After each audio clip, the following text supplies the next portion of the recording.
Marcus Bennett stepped off the plane, the harsh fluorescent lights of the airport terminal blinding him for a moment. He had been away for 6 months, deployed overseas with the army, and every step toward the exit felt heavier than the last. His duffel bag swung from his shoulder, carrying both his uniform and a sense of homecoming he hadn't felt in half a year. Families embraced in the arrival hall, laughter bounced off the walls, and the smell of coffee and fast food filled the air. Marcus tried to shake off his exhaustion, focusing instead on the thought of seeing his mother waiting at the curb. As he approached the main concourse, he noticed 2 officers standing near the gate, their eyes locked on him with an intensity that made him uneasy. At first, he assumed they were just part of routine airport security, but there was something in the way they followed his movements that made him tighten his grip on the bag. He tried to walk calmly, keeping his head down, but the officers stepped forward, subtly blocking his path. Marcus reached for his military ID, expecting that showing his credentials would resolve any confusion immediately. The officers asked him questions he had never anticipated, their voices low but sharp. Marcus complied, producing his ID, boarding pass, and deployment orders. Each document was scrutinized as if they were looking for some hidden flaw. Passengers nearby began to notice the tension, some slowing their steps to watch, others pretending not to see. Marcus could feel the stares, the silent judgment, but he reminded himself that he had done nothing wrong. Still, a gnawing feeling of danger crept into his chest. He had faced firefights and life-or-death situations overseas, but this uncertainty, this quiet hostility, felt different, personal. Minutes stretched into what seemed like hours. The officers' questions grew more pointed, their tone colder. Marcus explained repeatedly that he was a U.S. Army sergeant returning from active duty, but it was as if his words fell on deaf ears. His uniform, which had once been a symbol of pride, now seemed to work against him, drawing suspicion instead of respect. The hum of the terminal felt louder, and he could hear the faint whispers of other travelers, curious but uncertain. Every time he moved, the officers mirrored him, keeping him contained, their eyes never leaving his face. Then, without warning, one officer stepped closer and told him to put his hands behind his back. Marcus's heart sank. Confusion and disbelief washed over him as he realized what was happening. He had served his country, faced dangers no civilian could imagine, yet here, in a crowded airport, he was being treated like a criminal. He remained calm outwardly, though internally he braced himself for confrontation. Handcuffs clicked, and a crowd began to gather. Some people took out their phones, recording the scene as Marcus was led toward a private holding area. The air grew heavier, charged with tension and unspoken accusations. Marcus knew the situation could escalate at any moment. Every step was a test of patience, of control. He thought of his family waiting outside, of the life he had paused to serve his country, and he wondered how quickly one mistake, one assumption, could undo everything he had fought for. He remained silent, holding on to a sense of inner discipline that had carried him through deployments, yet the creeping realization gnawed at him: this was not a battlefield he could predict, and the enemy was far closer to home. Marcus sat in the holding area, the harsh fluorescent lights casting long shadows across the cold, sterile walls. The handcuffs bit into his wrists, a physical reminder that no amount of service or sacrifice could shield him from the officer's suspicion. The terminal noises felt distant now, muffled and distorted, as if the world outside had shrunk to the room where he waited. Every footstep in the hallway made him tense, every muffled voice on the other side of the door sounded like a potential threat. Marcus tried to focus, drawing on the discipline that had kept him alive in combat zones, but the weight of helplessness pressed down on him in a way he had never experienced before. The officers returned after what felt like an eternity, papers in hand and eyes filled with a mixture of doubt and irritation. They asked the same questions again, scrutinizing each answer as if repetition would expose some hidden lie. Marcus complied calmly, his tone steady, but inside, frustration simmered. He had no idea who had reported him, who had flagged his name, or why he was being treated like a criminal. Each explanation he gave seemed to make no difference. Every glance from the officers carried an unspoken assumption, a suspicion rooted in something Marcus could not change, his skin color. The realization made his chest tighten. He had faced real threats overseas, but this invisible, silent bias felt impossible to fight. Time stretched unrelentingly. Other passengers had long moved on, their curious stares replaced by distant indifference, yet Marcus remained trapped in a moment that refused to end. He watched the officers talk quietly among themselves, noting the way their eyes shifted to him occasionally, calculating, measuring. The words they didn't say weighed more than the ones they did. Marcus tried to remain calm, reminding himself that losing control would only escalate the situation. He ran through all possible ways to prove his identity, but nothing seemed fast enough, precise enough, to erase the doubt in their minds. A flicker of fear crossed his thoughts. In war, danger was clear, enemies were visible, threats identifiable. Here, there was no uniform battle plan, no protocol that could protect him from assumptions made about his face, his presence, the color of his skin. He thought of his mother, waiting outside with a bouquet of flowers, of the life he had left behind for months to serve his country. The injustice felt personal, sharp, like a punch he couldn't dodge. Marcus's training told him to breathe, to control his emotions, but each second under the officer's gaze felt like a test he might fail. Then the interrogation shifted subtly. The officer's tone grew colder, questions more pointed, designed to provoke a reaction. Marcus noticed the change immediately. The suspicion was no longer just procedural, it was personal. Each question carried an edge, an invisible accusation. He realized that proving he was innocent might not be enough. They weren't looking for truth, they were looking for confirmation of the assumption they had already made. The room seemed to shrink around him. The hum of the ventilation, the distant rolling of carts, the faint murmur of travelers, everything felt amplified, threatening. Marcus remained outwardly calm, his military training guiding him, but inside, his thoughts raced. Every possibility, every outcome, played in his mind like a silent war. He knew that whatever happened next could change everything. The situation was no longer just an inconvenience or a mistake, it was a test of patience, of composure, and of the limits of his endurance. Marcus felt the cold metal of the handcuffs press deeper into his wrists as the officers moved him toward a secured area. The fluorescent lights above flickered faintly, casting brief shadows that made the small holding corridor seem longer than it actually was. Passengers continued to pass by in the terminal, unaware or pretending not to notice.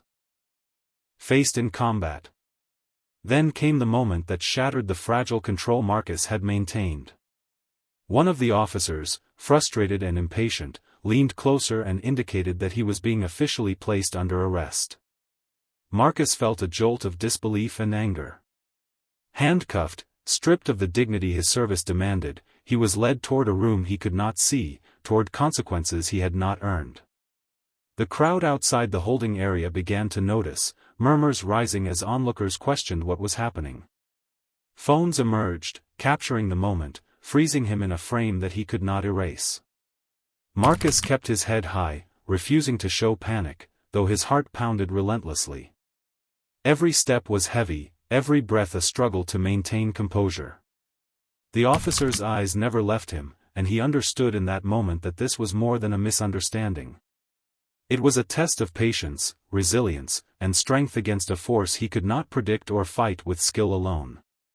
Marcus realized that proving his innocence would require more than words, it would demand endurance, courage, and the hope that someone would recognize the truth before it was too late. Marcus sat on the hard bench of the holding room, his wrists still stinging from the handcuffs, while the officers stepped out to consult their supervisor. The quiet hum of the fluorescent lights and the faint echo of rolling luggage in the distant terminal felt deafening. Each second stretched unbearably, and Marcus could feel the tension pressing against his chest. He had maintained control, silence, and composure for what felt like hours, yet the uncertainty of what was happening gnawed at him. Every instinct screamed that something was deeply wrong, that this wasn't a matter of mistaken identity alone, it was a collision of prejudice and negligence. The door opened abruptly, and a new officer stepped inside. Unlike the others, his gaze was sharp, his presence confident yet calm.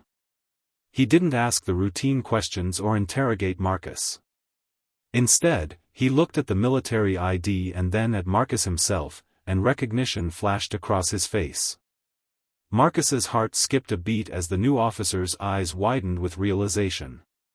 There was no doubt in his expression, he knew who Marcus was immediately. Documents were pulled, IDs cross-checked, and within moments, the truth became undeniable. The officers who had arrested him were forced to confront a reality they hadn't anticipated. Marcus Bennett, decorated sergeant, respected soldier, was the very man they had unjustly detained. The room filled with a heavy silence. Marcus remained still, his expression neutral, though inside a storm of emotions raged, relief, disbelief, and anger all mingled in a single heartbeat. The officers who had treated him with suspicion now shifted uneasily, their earlier confidence replaced by a palpable tension.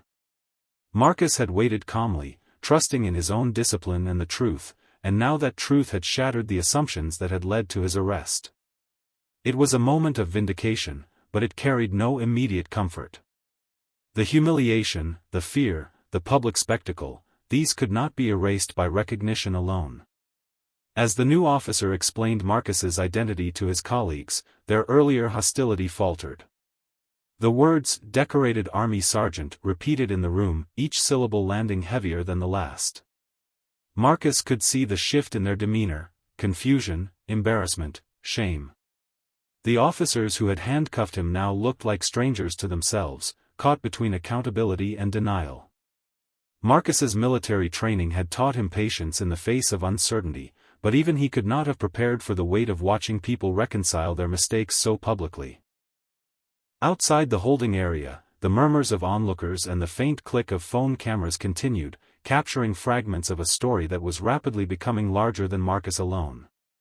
He knew that this revelation would travel quickly, that people would judge, debate, and speculate. For now, however, the immediate concern was clear: he had been exonerated, the mistake recognized, and the injustice halted. Yet the experience had left its mark. Marcus had been forced to face the consequences of assumptions and prejudice firsthand, even as his credentials and sacrifices demanded respect. When the handcuffs were finally removed, Marcus's wrists burned, but his stance remained unwavering. He stood tall, aware of every eye in the room, and understood that the ordeal had tested more than his identity, it had tested his resilience, his composure, and his ability to endure a situation where truth alone had been the only weapon at his disposal. In that moment, Marcus realized that being recognized for who he truly was only part of the story. The real challenge would be what came next, as the world outside began to reckon with what had happened in that small, fluorescent-lit room. Word of Marcus Bennett's wrongful arrest spread like wildfire. Within hours, videos recorded by passengers surfaced online, showing the decorated soldier being handcuffed while airport officers treated him with suspicion. Social media erupted. Thousands of comments poured in, a mix of outrage, disbelief, and support. Marcus's name trended almost instantly, and news outlets began reporting on the incident as the story went viral. It was no longer just a personal ordeal, it had become a symbol of a much larger problem: racial profiling and bias within law enforcement. Marcus sat quietly in a small office at the airport, giving a formal statement to an investigator, his military training keeping him calm despite the chaos outside. He had endured the interrogation and wrongful detention without losing his composure, but now, as the magnitude of the public's attention settled in, a new pressure pressed down. Every word, every movement, could be scrutinized, dissected, and debated.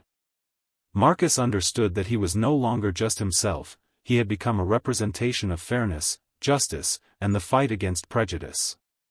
Meanwhile, protests began to form outside the terminal.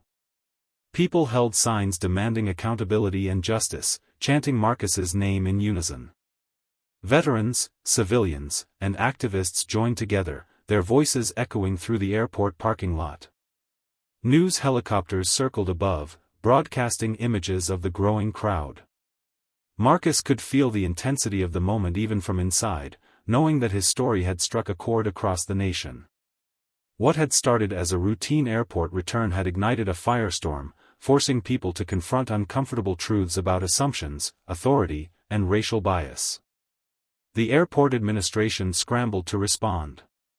Press releases were issued, promising thorough investigations and immediate policy reviews.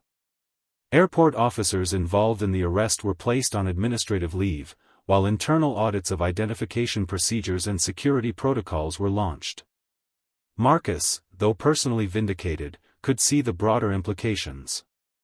This incident was forcing a system to reckon with its shortcomings, highlighting the dangerous consequences when assumptions outweigh facts, and bias shapes action. Marcus's military unit and fellow soldiers rallied to his support. Statements praising his service, character, and resilience circulated widely, amplifying the story. Veteran organizations condemned the arrest, framing it as an attack not only on Marcus but on every service member who had risked their lives for the country. The combination of social media outrage, news coverage, and institutional response created a perfect storm, ensuring that the incident would not be forgotten quickly. Amid all this attention, Marcus reflected on the experience.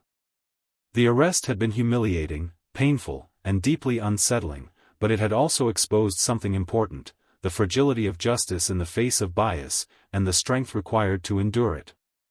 As he prepared to leave the airport under escort, his uniform pressed and his posture straight, he understood that the ordeal had transformed him into more than a soldier returning home. It had made him a symbol of resilience, courage, and the urgent need for accountability. Marcus knew the story would continue to unfold in the public eye, but for the first time since that chaotic arrest, he felt a sense of clarity. The truth had been recognized, and with it came the power to demand change.